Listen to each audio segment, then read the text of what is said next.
Hi everyone, and welcome to Västra Hamnen Corporate Finance. Today we will talk about Crunchfish. The company has just released its year-end report for 2024. I'm joined by the CEO, Joachim Samuelsson. Very much welcome, Joachim. Thank you, Martin. Thank you. I will talk about the report, of course, prospects and ambitions for the company. And it's also based on your questions. So I encourage all viewers to send in questions using the Q&A function at the bottom of the frame. And we'll address them during the session, of course. But let's start with the report. The headline is focusing on business. Why have you chosen this headline? Well, I think it is almost... I don't know how many has contacted me and say we need business, we need business, and I don't know. We know we need business, and that is what we need to create. We have a fantastic product, we have fantastic technology, but what really going to turn things around is that we actually can capitalize, that we can commercialize our technology. So it is focused on business. That is. We fully understand that, and that's what we need to do. We've developed over the years a lot of technology. Some hasn't been successful, and now we have focused down sort of our business to, let's bet on this, offline payments that we filed for a patent in 2020 and worked with since then. A lot of focus has been on India, as we understood that India has an opportunity in this area, but we've said we understand we need to get business now. We can't just go on with great technology that hopefully will give something. Now we have to deliver as well. Certainly, I think our whole financial situation demands that. Time is actually against us right now, so we just need to. We need to perform. So the focus is in the company for business, and we know that. So that's why I think I put it as a high headline that we understand.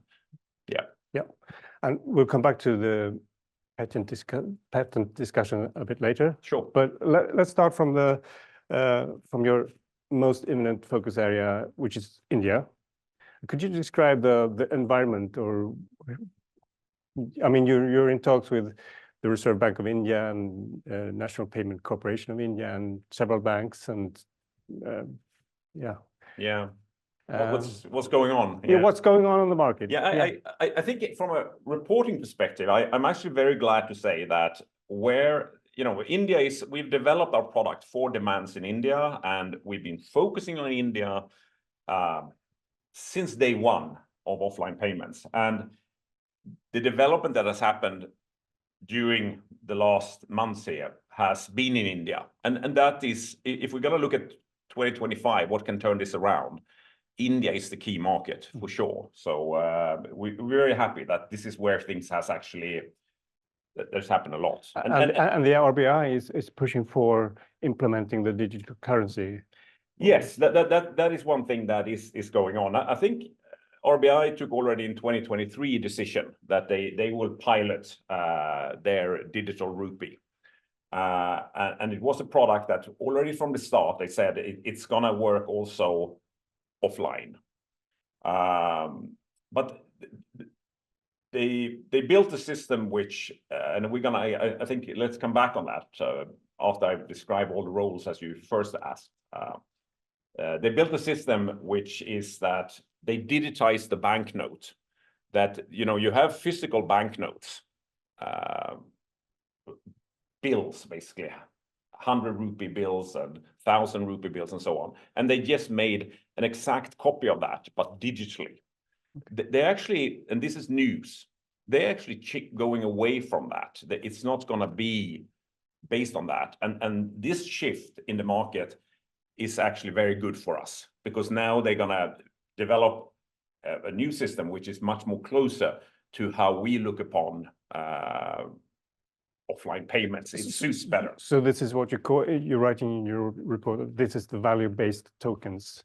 Yeah, instead of having only fixed values, they have a digital token for 1,000 and for 100. Then a token could be on any value.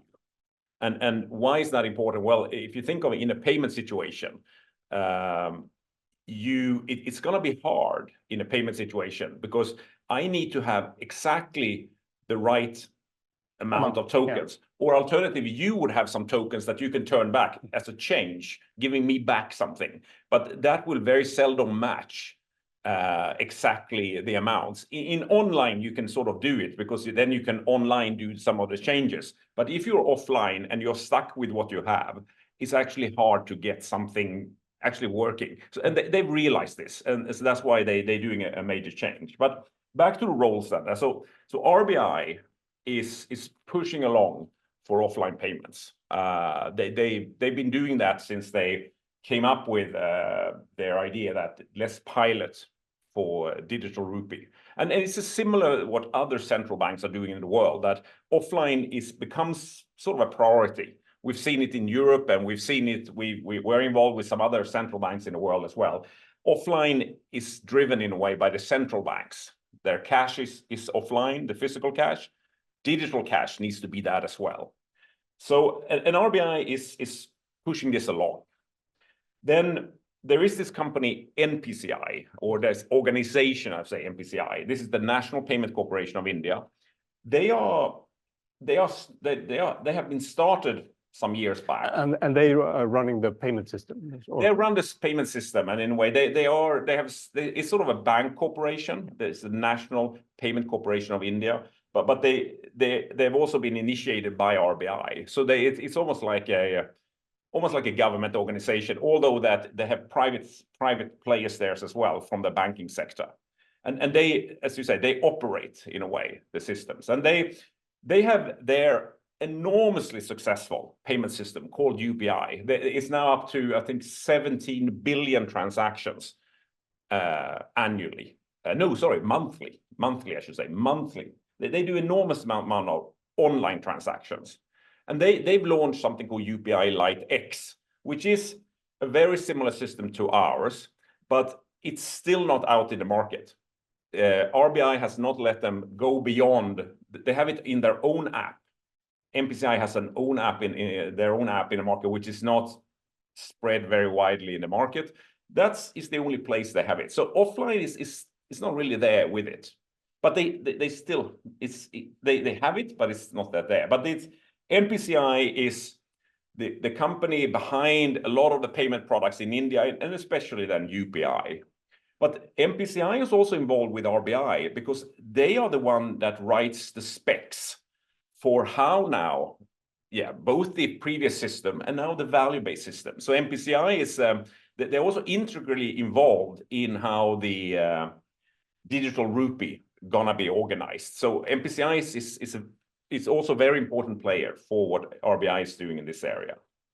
And then we come to the banks, because the banks, they are the ones that are behind it. If we talk the digital rupee, there are 15 pilot banks that RBI is working with to sort of launch this. And they've recently also opened up that also sort of other players than just banks can actually also do digital rupee transactions. That's also a recent sort of announcement that has happened. So not only the banks' payment instruments can do it, but also third-party application providers, they call it, that they will also do it. So and this whole mix is where we are acting, and we have dialogues with RBI.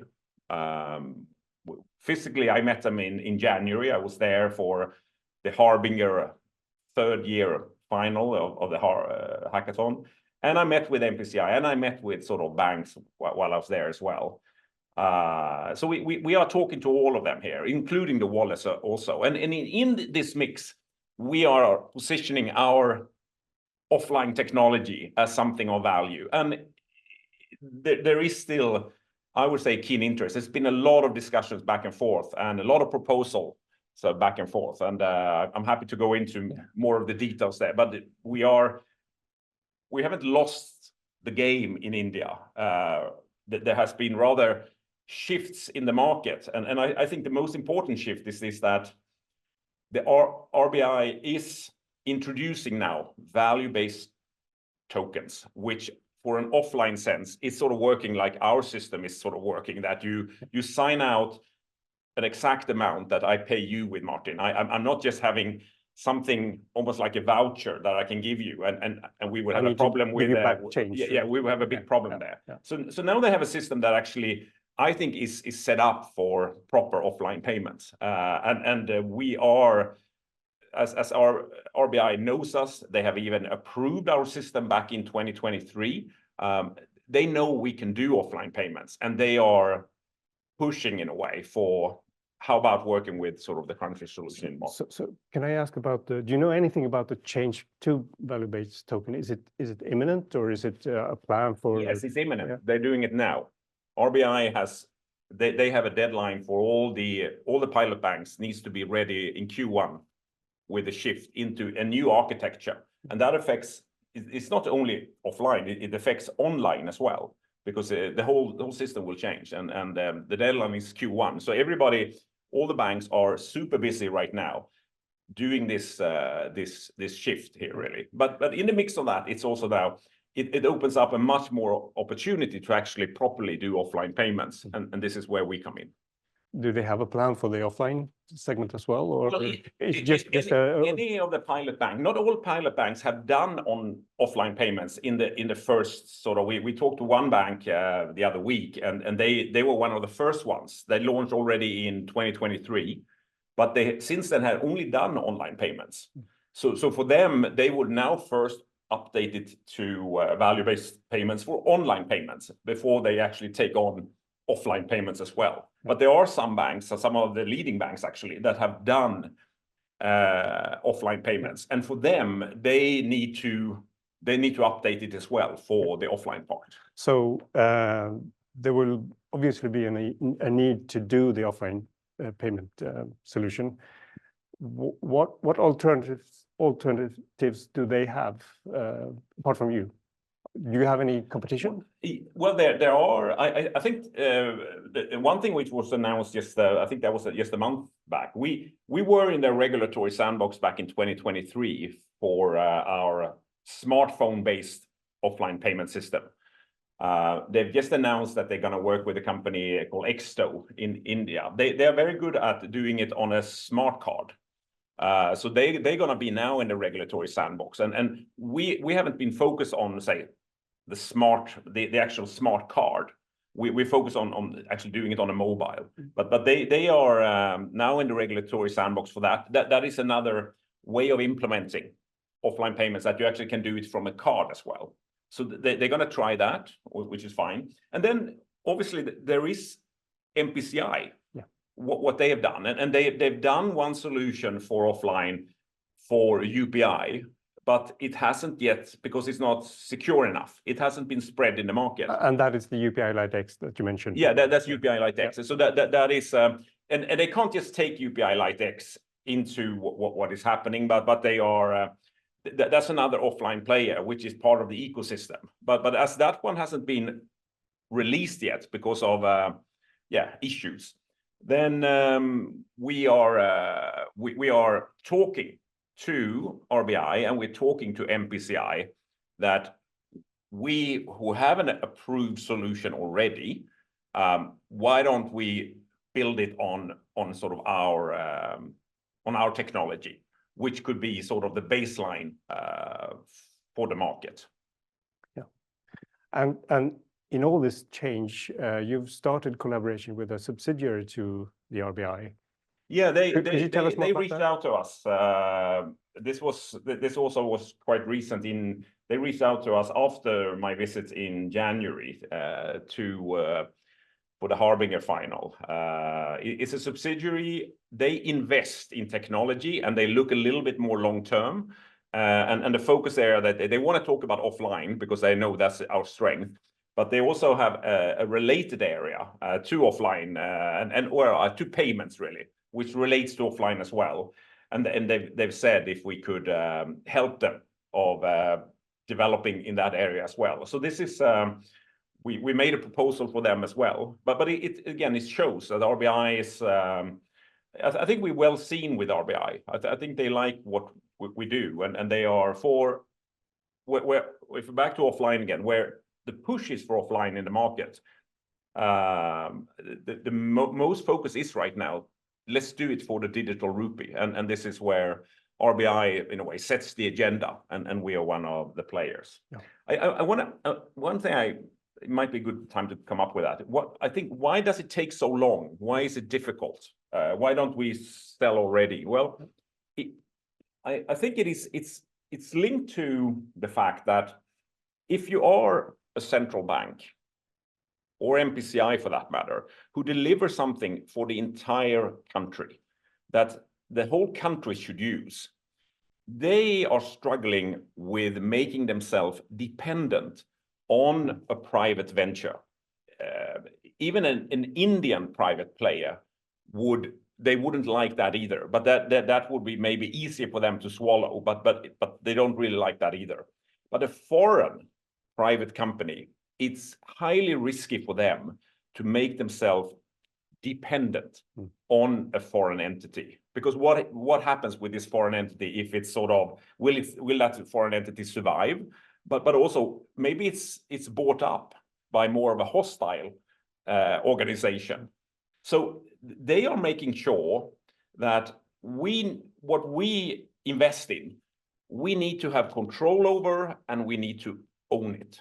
That is one thing, and we are working with them to come up with a way of how can you actually get our technology so you control it, but we still have the chance to, we can't give away what sort of all rights to our things, but how are we going to manage that? This is one of the key discussions that we have, and it's similar for Europe. Europe was very clear in their tendering process for the digital euro.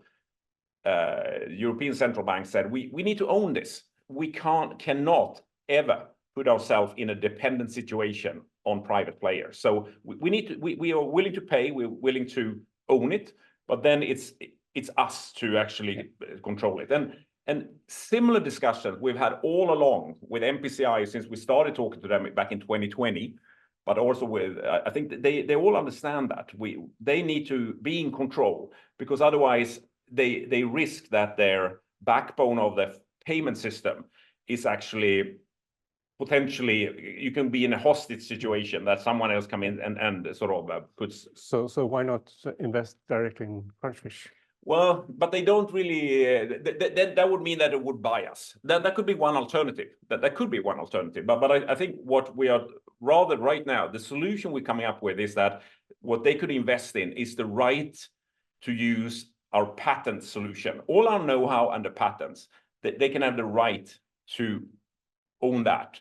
And then the product could either be delivered together with us, with NPCI to all the banks, or it could be that the banks will be responsible for actually implementing their own sort of solutions. But the fact that they can actually have the right to use our patent base and our know-how means that they can actually own that part. And then the product delivery in itself could come as a step two, and that could either be as with this with our solution. There is the Exto solution, or it could be other solution, but this means that we can also then scale that solution in the future. But then there are the discussion with NPCI as well, because NPCI is known to deliver components for this backbone solution, and this is where NPCI is as recent as this week. NPCI has come back to us and said, okay, we want an updated proposal from you. We did a proposal back in November, which was our solution. So the proposal is the one that you're describing in the report, and they want an updated proposal. Well, we've had, if we had already a proposal back in November, but that was our solution, which was our technology that we control. But as many people who are following us knows that we have developed our product. The product is developed within something called VKey, a virtual secure element that comes from Singapore. Yeah. That part is very hard. We can't sell full rights to NPCI or anyone to use that, because that's the property of VKey. So now the last idea of NPCI is that why don't we think of this way instead, that let's take that out of the equation and use your technology, but we figure out together the security arrangement around the technology. So right now, I think and they've said, give us a new updated proposal, okay, taking out the virtual secure element in it. That means that our product currently is based on that, but right now they want to have the specs and they want all the patents and the know-how, but that's what they want to then instead pay for. And then we can co-create together with them something new, but in this sense, not based on it. But this means that they can control it, but they can also then deliver something with our help, but will be a new sort of system. That was what we quoted as late as this week. So it's been a moving target, but I think I think what I want everybody to understand is that I can understand, just like I can understand the European Central Bank, we need to own it. NPCI has the same thing. We can't distribute to everybody, and then all of a sudden there is some hostage situation that we don't have the control of the technology. And RBI thinks the same. But I think we've now come up with a way that they could still invest in us and make a deal with us, and then we co-create something together for the Indian market. Or alternatively, they, as RBI could do as well. Let's open. We have the specs. They have the patent right, and then there could be the banks will then invest something which follows the specs, so they will buy the products. So you're now in the process of considering how to respond to the updated request from. And we've already responded. Yeah. So we've already sent that proposal. So do you have an idea for how long the project will be? Well, as we said in November that it will take 3 to 6 months to reach an agreement. I think we would have been there now if they had taken our original proposal. Yeah. But I'm glad I said sort of 3 to 6 months, because now I think we will go into a new round of discussions around this latest proposal. So that might take, but we're getting close. Mm-hmm. And we're talking about infrastructure for the entire Indian market, and what we would get money for is actually our know-how, our patent rights here, and then we will co-create something together then with them that will be for NPCI that will work offline. But we again, it was sent earlier this week. So, but I think it's important. Things are moving all the time. We are responding, and I think we're getting closer. And this is the big breakthrough for us. So yeah, I think we are on track of what we said. 3 months was, in a way, if they had gone for the proposal we sent in November, we could have been there now. But now they've just shifted the goalpost. Let's take out, in a way, our security arrangement, and let's try to do that together instead. Which could potentially be a bigger, prospect for you. Well, it's a new scenario, yeah. But that's where we are. Yeah, with it really.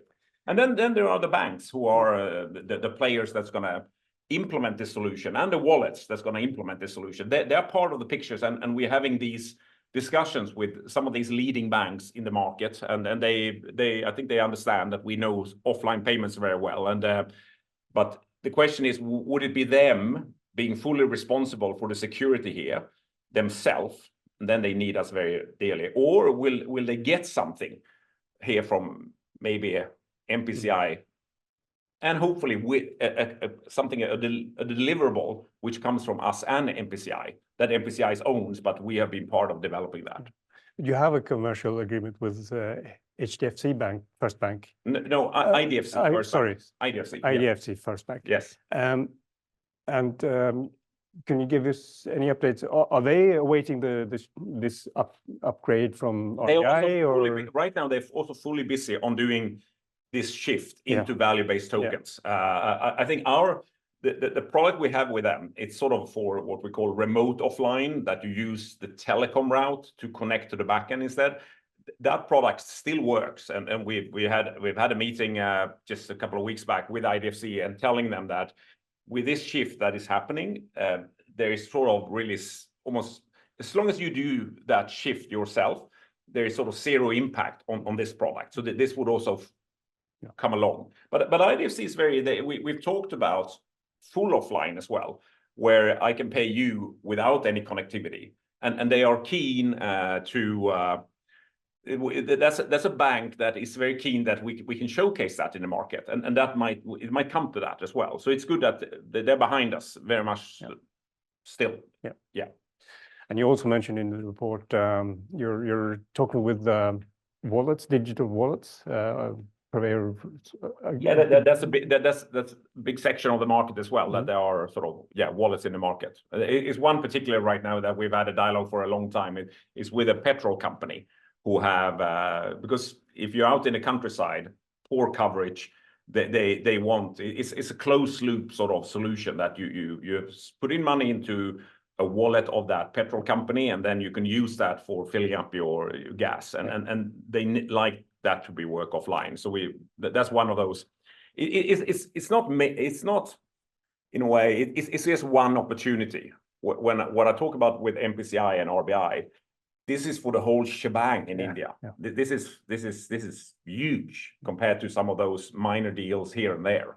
This is national infrastructure. This is why they need to own it, and can't just become too. They can't get dependent on us. But such a deal with a digital wallet could also validate your case in the market? Yes, but we would be one deal instead of the other one would validate us for the world in a way. That would be a major step forward. I'm not. We want the business if we can get, and it would be nice validation, but it would be one player out of many. Whereas a major central bank like India and also done it together with NPCI, who is known for having now the most successful real-time payment system in the world, I think that would be the major, breakthrough if we get that one. Would you like to add anything about the developments in India before we move on outside of India? Well, no. I think my basic India is key to us. I end my CEO word is that this is where we can we can get a major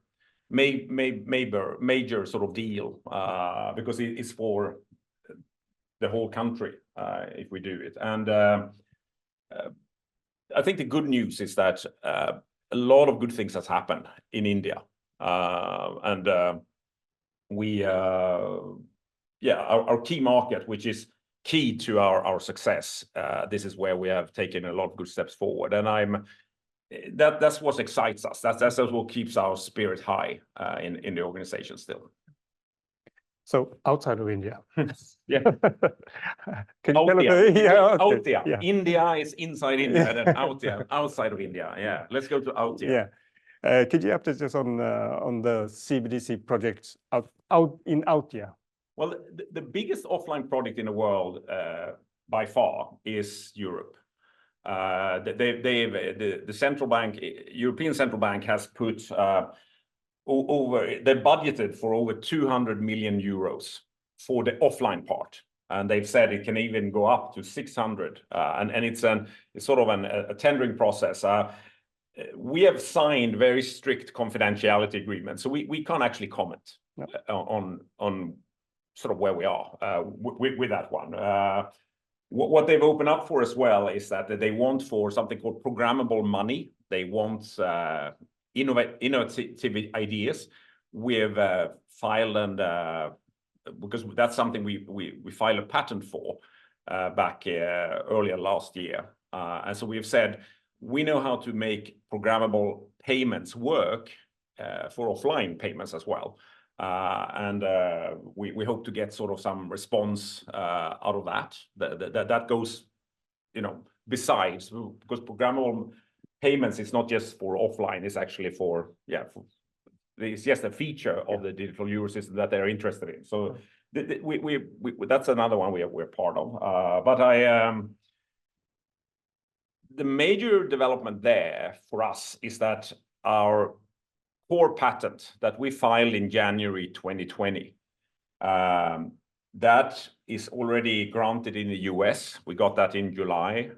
But we've also got in December a notice of allowance, which is sort of they're basically saying the European Patent Office have said, we are now ready to grant you the patent. And they give us, okay, this is what we want to grant you for. Are you okay with that? And we are in that process now. We've got the notice of allowance, and then there is sort of some formalities that's going to happen before we actually get the grant. But this is interesting in Europe because it's sort of our original idea, which is very fundamental to offline payments, is actually now being approved, not just in the US as we have it, also in Europe. It's pending in India as well. And what we came up with in 2020, and I actually didn't, for that reason, I decided let's explain a little bit more in this report about what is this patent? How can you understand it? And there are a couple of pages on that. But Europe is important, the fact that is we're actually getting this one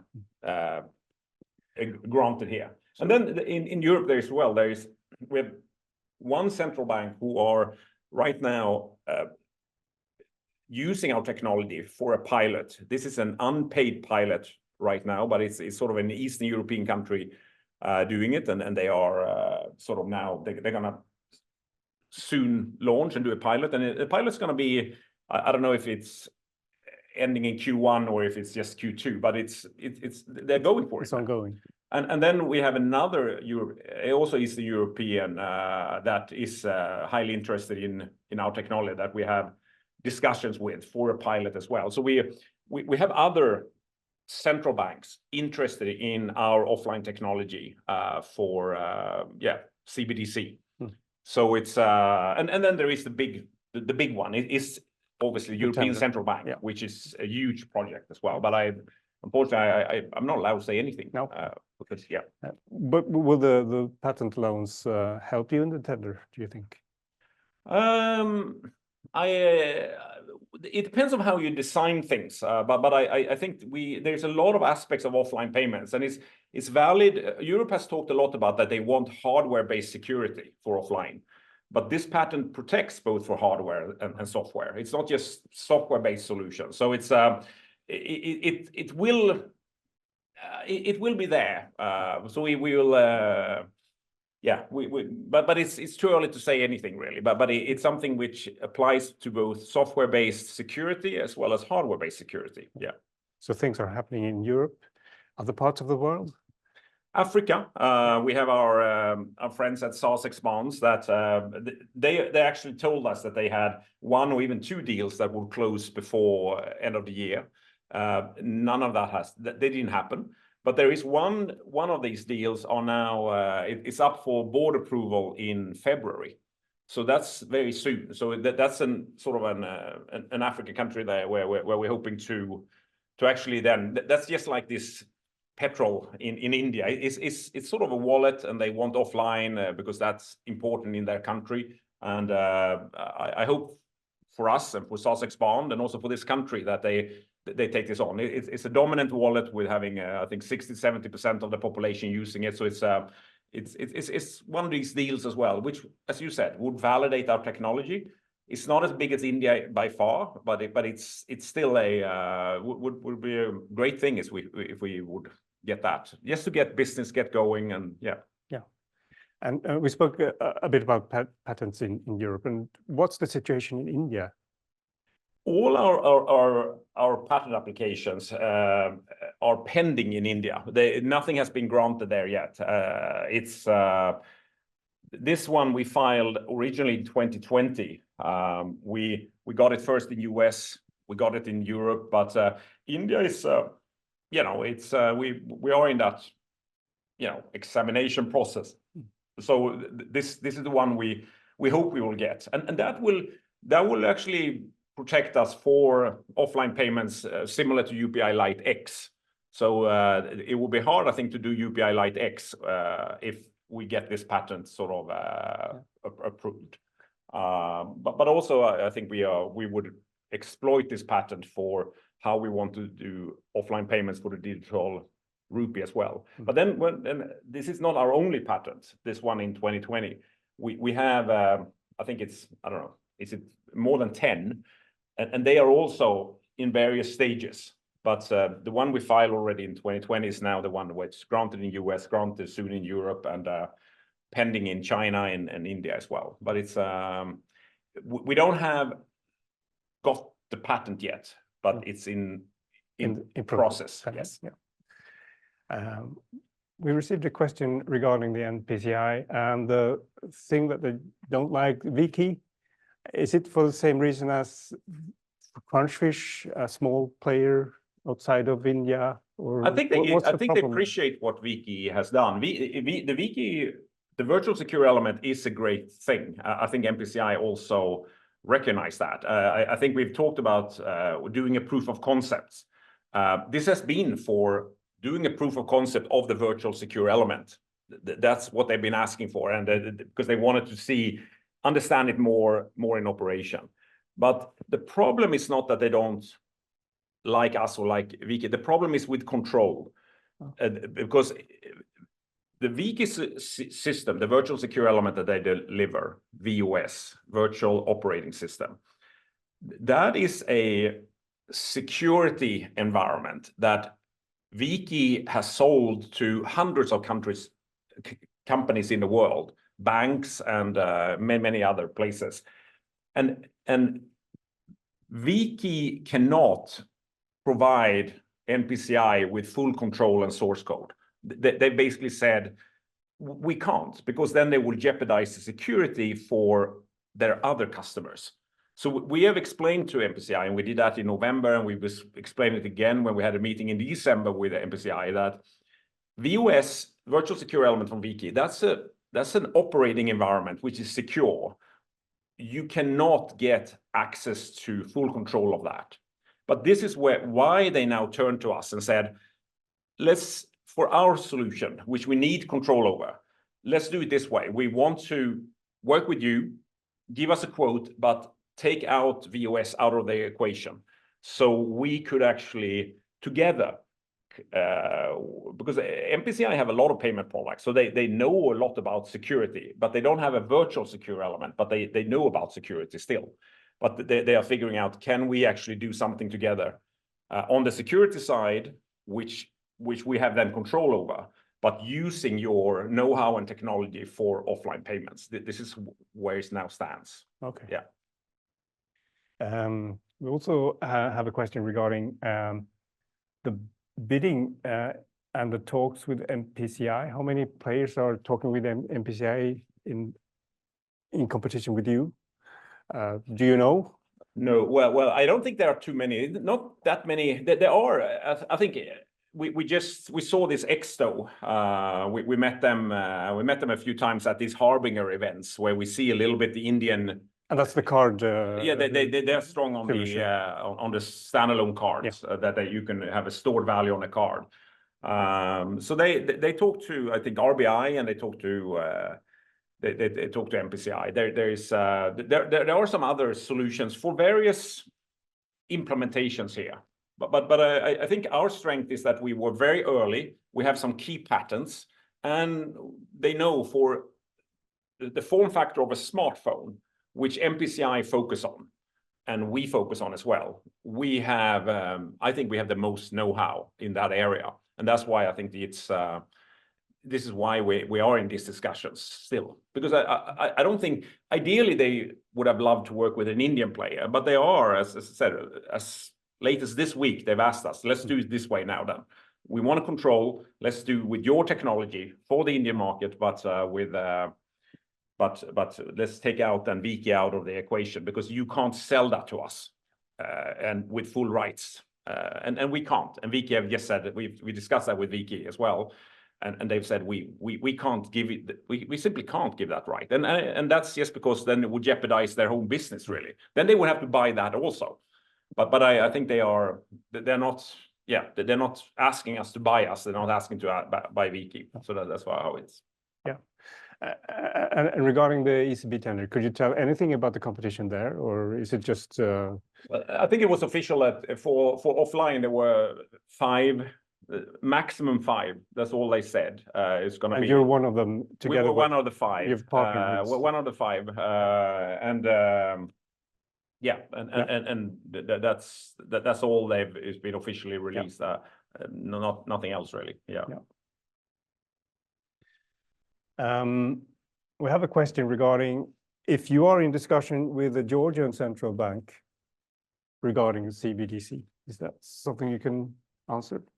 Well, that's very, yeah. Well, that could vary. We are in discussions with Eastern European, and Georgia could be one of them. But I'm not sure if I under the NDA agreements could actually sort of say anything. But that could be one of them. Yeah. Yeah. And I encourage everyone who's watching to send in questions. Joachim will answer them as best they can. In the meantime, of all the prospects you're involved in right now, which is the most likely to materialize during the first half of 2025, say? Yeah. Do you think? Yeah, well, as I said, one small deal here that Sussex Bond said would close already in Q4. We hope to get that one, and that we're waiting for an approval that this project will go ahead, and then we'll have to be contract signing and so on for it. So that could be one. But the main focus, which takes up most of my time and the organization's time, is to get those breakthrough deals in India. And we have proposed for RBI directly. We have worked with their subsidiary for one proposal, and we have just proposed an updated, as I have described a few times here in this call, with NPCI. I really hope that they take us on, because that will be such a major breakthrough for the company. And I don't think they are just stringing us along. I think that why would they? Why they could have said no many times in the past. But I do think they are sincere, and they are looking for a way to get something going, which fulfills their requirements that we need to have control, but we are interested in your technology. And I hope that with NPCI now, we may have reached that idea, and we have proposed similar ideas to RBI, where you could have control. We work with you to come up with a great way of doing offline payments for the digital rupee, and then let the banks implement whatever they want. They can use our solution and also maybe competing solutions, as you said. There are others, but we let you own the spec and own the patents to actually have the right to use the patents.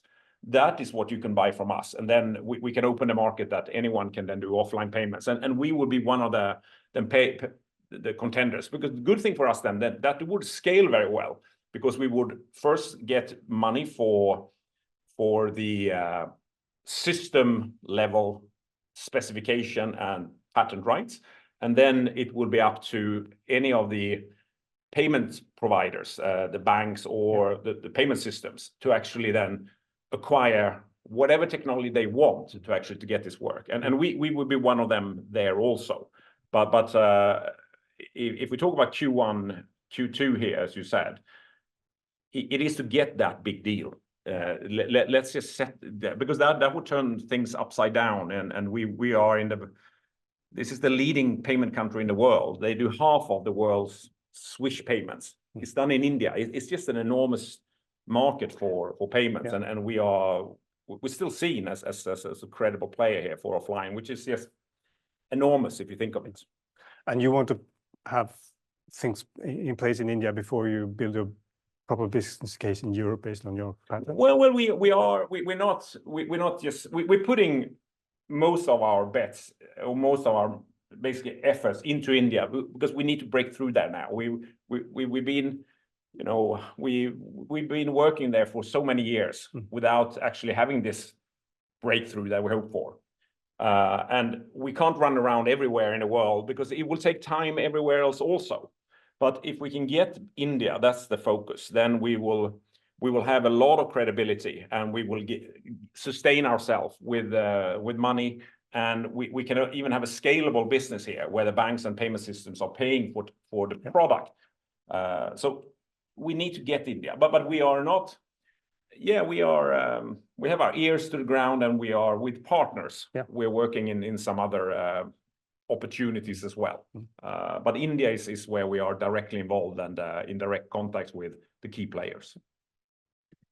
We received a question regarding a company called Moduloop. Could you comment on that? Yeah, we come across them. They have a system which is a platform which can do almost like UPI. It's sort of it's an open system where they can do push payment through their Moduloop platform.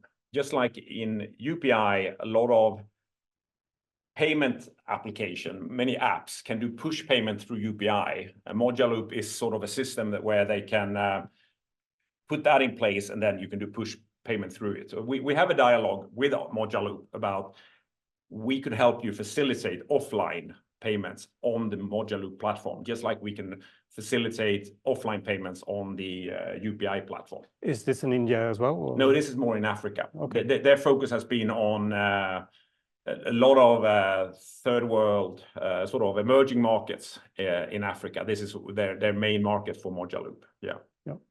It's not in India. They're not. They're not. In India, NPCI with UPI dominates, but Moduloop is sort of is in many third world countries in emerging markets in Africa. This is where they put up their platform to help get something of a digital push payment system going. Yeah. So complementing their platform. Yeah. I think we've addressed the questions sent in. And to wrap things up, just what's your feeling for 2025?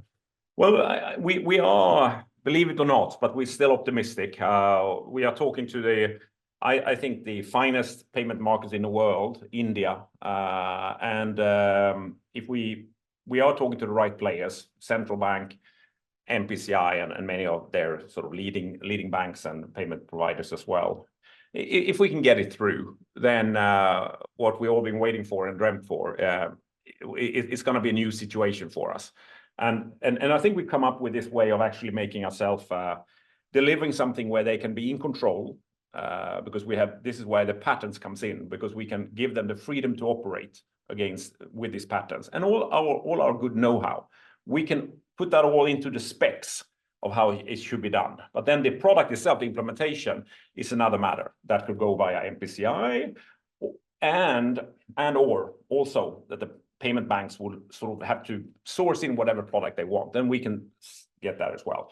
I have a good feeling about this. And it's been a lot of good development during the last months in our direction. I think the shift in India because offline right now is driven by the central bank, particularly for the digital rupee. And the fact that they went for now this value-based tokens instead of just having fixed banknotes and try to do that offline, which was a bad idea. Now they have a much better chance to actually implement something. And it goes very well with how we have designed our system. So I have a good feeling about that. But nothing is sort of done until we've signed a deal or sort of, but we're certainly moving forward with it, and I hope we will get that. So my feeling is that we will get that breakthrough. That's what we have to hope for, and we're working very hard to get talking to all. So I have a good feeling for 2025, but